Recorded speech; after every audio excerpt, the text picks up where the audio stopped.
Hello friends, welcome to my YouTube channel. I am Ashok Gaikwad here. Friends, today we are going to learn a new lesson from my English course book Standard 10th. The name of the lesson is World Heritage. Friends, you know that there are some ancient buildings and structures or even forests, mountains and cities which have historical, cultural or natural significance. They are called World Heritage Site and they are administered by UNESCO. Friends, this lesson gives information of such sites, its history, World Heritage Committee and how a site becomes a World Heritage. विद्यार्थी मित्रांनो, आजच्या व्हिडिओमध्ये आपण इयत्ता 10वीच्या पुस्तकातील world heritage या पाठाचा आपण अभ्यास करणार आहोत. मित्रांनो, आपण जाणतोच की अशी काही जुनी प्राचीन बांधकामे असतील, जंगले, काही तळे असतील, शहरे असतील की ज्यांना ऐतिहासिक, सांस्कृतिक किंवा नैसर्गिक महत्त्व असते, त्यांना जागतिक वारसा स्थान असेही म्हटलं जातं. अशा वास्तूंचे जतन करणे आवश्यक आहे हे आपल्याला माहीतच आहे आणि हे काम युनेस्को करते. तर मित्रांनो, या पाठामध्ये जागतिक वारसा स्थळांचा इतिहास, त्याचप्रमाणे समिती आणि वेगवेगळ्या प्रकारचे जागतिक वारसा स्थाने, मग त्यांची निवड, त्यांची देखभाल आणि काही धोक्यात असलेली स्थाने यांची माहिती आपण आजच्या व्हिडिओमध्ये आपण बघणार आहोत.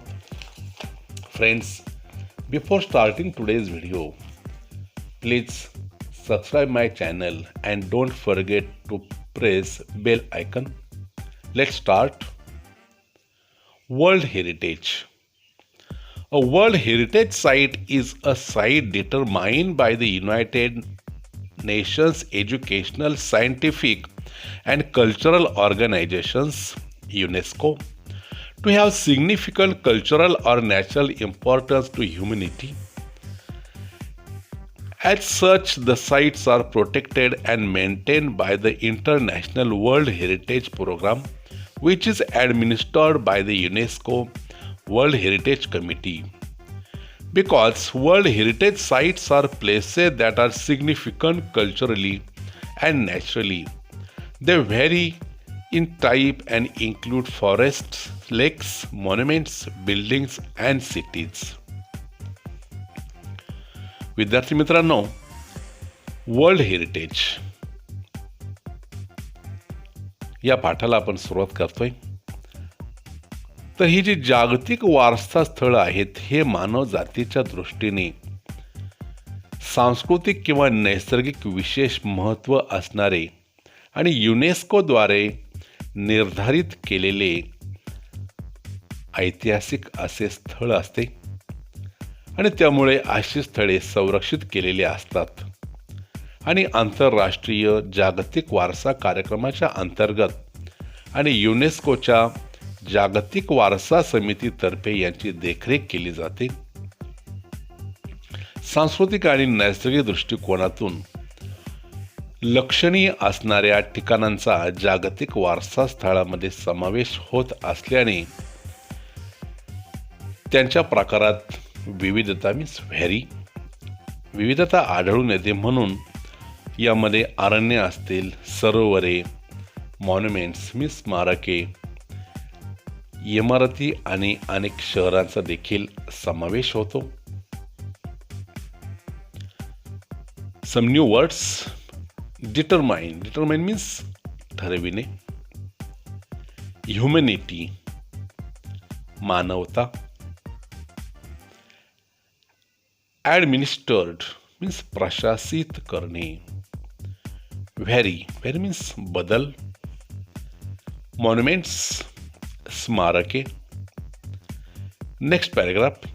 World heritage sites can also be a combination of both cultural and natural areas. For example, Mount Hungston in China is a site with significance to human culture because it played a role in historical Chinese art and literature. The mountain is also significant because of its physical landscape characteristics. मित्रांनो, तर अशा या जागतिक वारसा स्थळामध्ये सांस्कृतिक आणि नैसर्गिक अशा दोन्ही गोष्टींचा संयोग त्या ठिकाणी झालेला असू शकतो. कॉम्बिनेशन मीन्स संयोग. मग त्यांनी उदाहरण दिले बघा. चीनमधील माउंट हंगस्टन हे ठिकाण सांस्कृतिकदृष्ट्या अत्यंत महत्त्वाचे आहे, कारण ऐतिहासिक काळामध्ये चीनी कला आणि साहित्यामध्ये त्याची उल्लेखनीय भूमिका होती आणि भौगोलिक स्थळ सौंदर्याच्या दृष्टीने हा पर्वत वैशिष्ट्यपूर्ण त्या ठिकाणी आहे. कॅरेक्टरिस्टिक्स मीन्स वैशिष्ट्ये. History of world heritage site. मग हे जे जागतिक वारसा स्थळ आहेत तर यांचा इतिहास या परिच्छेदामध्ये आपण बघणार आहोत. Although the idea of protecting cultural and natural heritage sites around the world began in the early 20th century, momentum for its actual creation was not until the 1950s. In 1954, Egypt started plans to build the Aswan High Dam to collect and control water from the Nile River. The initial plan for the dam's construction would have flooded the valley containing the Abu Simbel temples and scores of ancient Egyptian artifacts. मित्रांनो, तर या जागतिक स्थळांचा इतिहास या ठिकाणी बघत असताना मग जगभरातील सांस्कृतिक आणि नैसर्गिक वारसा स्थळांचे संरक्षण करण्याची कल्पना अगदी 20व्या शतकाच्या सुरुवातीला अस्तित्वात आली, परंतु 1950 पर्यंत ती प्रत्यक्षात यायला चालना मिळालेली मात्र नव्हती. मग 1954 मध्ये इजिप्तचे नाईल नदीचे पाणी नियंत्रित करण्यासाठी आणि अडविण्यासाठी अस्वान हे धरण बांधण्याची योजना त्या ठिकाणी आखण्यात आली आणि धरण बांधण्याच्या मूळ योजनेमुळे आबो सिंपल मंदिरे आणि असंख्य प्राचीन इजिप्शियन कलाकृती स्थित असलेली दरी मात्र पाण्याखाली त्या ठिकाणी जाणार होती. Artefacts. Any objects made by a human being. मानव निर्मित वस्तू. Next line. To protect the temples and artifacts, UNESCO launched an international campaign in 1959 that called for the dismantling and movement of the temples to higher ground. The project cost an estimated $80 million. $40 million of which came from 50 different countries. Because of the project's success, UNESCO and the International Council on Monuments and Sites initiated a draft convention to create an international organization responsible for protecting cultural heritage. मग मित्रांनो, ही मंदिरे आणि कलाकृती यांचं संरक्षण करण्यासाठी मग युनेस्कोने 1959 मध्ये एक आंतरराष्ट्रीय मोहीम राबवली. कॅम्पेन मीन्स मोहीम. आणि या मोहिमेद्वारे ही मंदिरे उतरवून एका उंच ठिकाणी स्थलांतरित करण्यात आली. डिसमॅन्टलिंग मीन्स डिसअसेंबलिंग, पुलिंग डाऊन. उतरवणे किंवा मोडून टाकणे.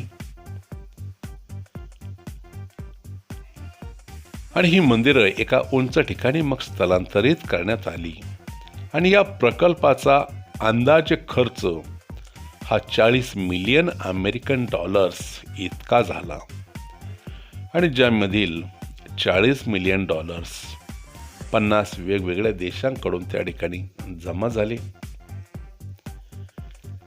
मग या प्रकल्पाच्या यशानंतर युनेस्को आणि आंतरराष्ट्रीय स्मारके आणि स्थळ परिषद यांनी सांस्कृतिक वारसा स्थळांचे संरक्षण करण्याची जबाबदारी घेण्यासाठी एक आंतरराष्ट्रीय संस्था निर्माण करण्यासंबंधीचा एक मसुदा त्यांनी त्या ठिकाणी तयार केला. ड्राफ्ट मीन्स मसुदा. कन्व्हेन्शन मीन्स अधिवेशन. Next paragraph. Shortly thereafter, in 1965, a White House conference in the United States called for a World Heritage Trust to protect historic cultural sites, but to also protect the world's significant natural and scenic sites. Finally, in 1968, the International Union for Conservation of Nature developed similar goals and presented them at the United Nations Conference on Human Environment in Stockholm, Sweden in 1972. Following the presentation of these goals, the Convention concerning the protection of world cultural and natural heritage was adopted by UNESCO's General Conference on November 16, 1972. Shortly thereafter, म्हणजेच अगदी लवकरच 1965 मध्ये अमेरिकेतील white house परिषदेमध्ये जागतिक वारसा विश्वस्त संस्था स्थापन करण्याची मागणी त्या ठिकाणी करण्यात आली आणि ज्यामध्ये ऐतिहासिक स्थळांबरोबरच जगातील महत्त्वाच्या आणि निसर्गरम्य स्थळांचेही संरक्षण करण्यात येईल. आणि मग शेवटी 1968 मध्ये आंतरराष्ट्रीय निसर्ग रक्षक संघाने त्या पद्धतीने उद्दिष्टे त्या ठिकाणी तयार करण्यात आली. कन्झर्वेशन मीन्स संवर्धन करणे. आणि मग 1972 मध्ये स्वीडनमधील स्टॉकहोम येथील मानवी पर्यावरण विषयावरील संयुक्त राष्ट्र परिषदेमध्ये ती सादर करण्यात आली. आणि या उद्दिष्टांचे सादरीकरण झाल्यानंतर युनेस्कोच्या सर्वसाधारण परिषदेने मग 16 नोव्हेंबर 1972 या दिवशी जागतिक सांस्कृतिक व नैसर्गिक वारसा संरक्षणाचा स्वीकार करण्यात आला. कन्व्हेन्शन मीन्स अधिवेशन किंवा परिषद. तर विद्यार्थी मित्रांनो, अशा प्रकारे या जागतिक स्थळाचा इतिहास या ठिकाणी आहे. Next point is the World Heritage Committee. Today, the World Heritage Committee is the main group responsible for establishing which sites will be listed as a UNESCO World Heritage Site.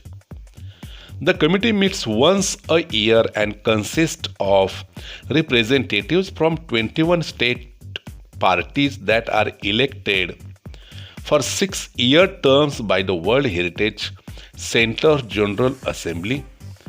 The state parties are then responsible for identifying and nominating new sites within their territory to be considered for inclusion on the World Heritage List. तर मित्रांनो, आजच्या काळामध्ये युनेस्कोच्या जागतिक वारसा स्थळांच्या यादीमध्ये कोणती ठिकाणे समाविष्ट केली जावीत याचे पूर्ण अधिकार जागतिक वारसा समितीकडे आहेत. आणि या समितीची बैठक वर्षातून एकदा होते आणि त्यामध्ये जागतिक वारसा केंद्राच्या सर्वसाधारण कायदे मंडळाने 6 वर्षाच्या कालावधीसाठी निवडलेल्या 21 राज्य पक्षांच्या प्रतिनिधींचा त्यामध्ये सहभाग असतो.